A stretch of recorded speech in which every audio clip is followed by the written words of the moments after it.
Hey everybody and welcome to another review, and today we're going to be taking a look at LEGO set 40601. This is Majisto's Magical Workshop. This set was a gift with purchase during LEGO Insiders Weekend of November 2023. The front of the box has a really nice render of the set, and if we take a look at the side here, you can see more minifigure renders of Majisto and the Knight that come in this set.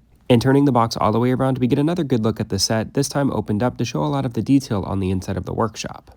And this set comes with a total of 365 pieces and is recommended for ages 12 and up. And we're going to kick off this review by taking a look at the minifigures that come in the set, starting with Majisto. And a little fun fact about Majisto here is he was the very first LEGO minifigure to officially have a name. And I don't dislike this minifigure, but I also am not really the biggest fan of it because the original version of Majisto at least had some chest printing, which is missing on this version of the figure. But LEGO did give the figure an updated face print as well as beard piece, which I think complement the figure's design well overall.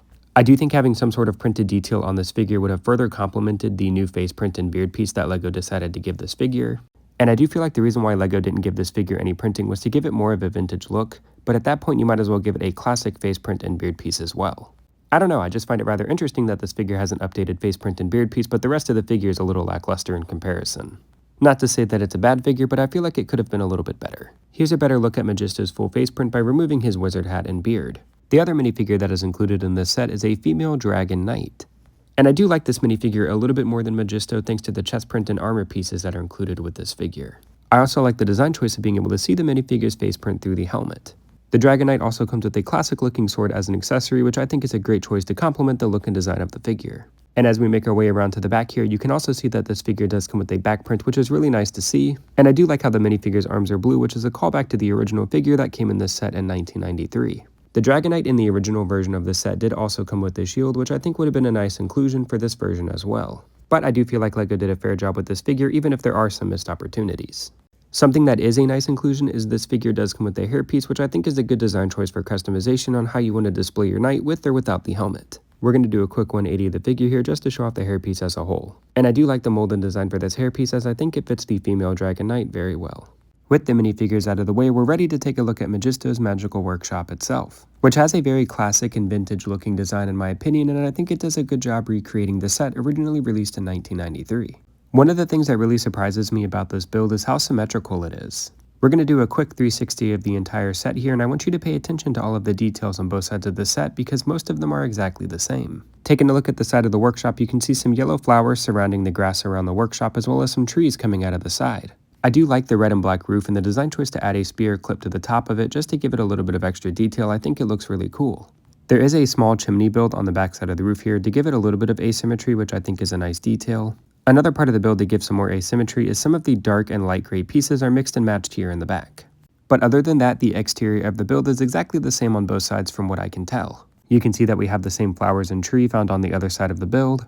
And as we make our way back to the front of the workshop, you can see there are two big battle axes clipped to the front of the workshop as well. And overall, I do like the design of the exterior of the workshop, although I do wish there was a little bit more detail and asymmetry just to make it more interesting to look at. Taking a closer look at the front of the workshop, you can see that there are two stickers for detail on the blue pieces found above the balcony to give the effect of some blue wooden shutters. And there is also a printed lock piece found on the door. To access the interior of the workshop, you're going to grab the lock piece and gently pull it off of the door. This causes the set to crack open, revealing the inside in a playset-like fashion. And just like with the exterior of the build, the interior of the workshop is very similar in design, but there are a couple of elements that make each side just a little bit different. Starting with the left side of the build, you can see that there is a small upper floor. Unfortunately, it is too small to fit a minifigure due to the ladder that is clipped on the second floor leading down to the first. Behind the ladder is an empty chest, and if you look behind it, you can also see that there is a small pot on the ground level.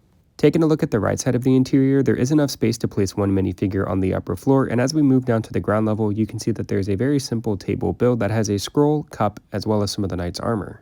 Closing the build is relatively simple. You take the two sides and push them together and then gently place the lock back onto the door. You have to be careful when pushing the lock back onto the door because if you push too hard, it will cause the door to cave in on itself.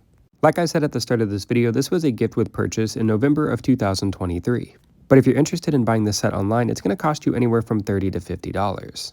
And personally, I think it's up to you whether or not you would want to pay that price, as I do think this is a cool set and a really nice callback to the original LEGO Castle theme. But I do question LEGO's design choice to upgrade parts of the build while decreasing some parts of it as well. Thank you so much for watching my review, and be sure to like the video and subscribe to my channel for more brick built reviews.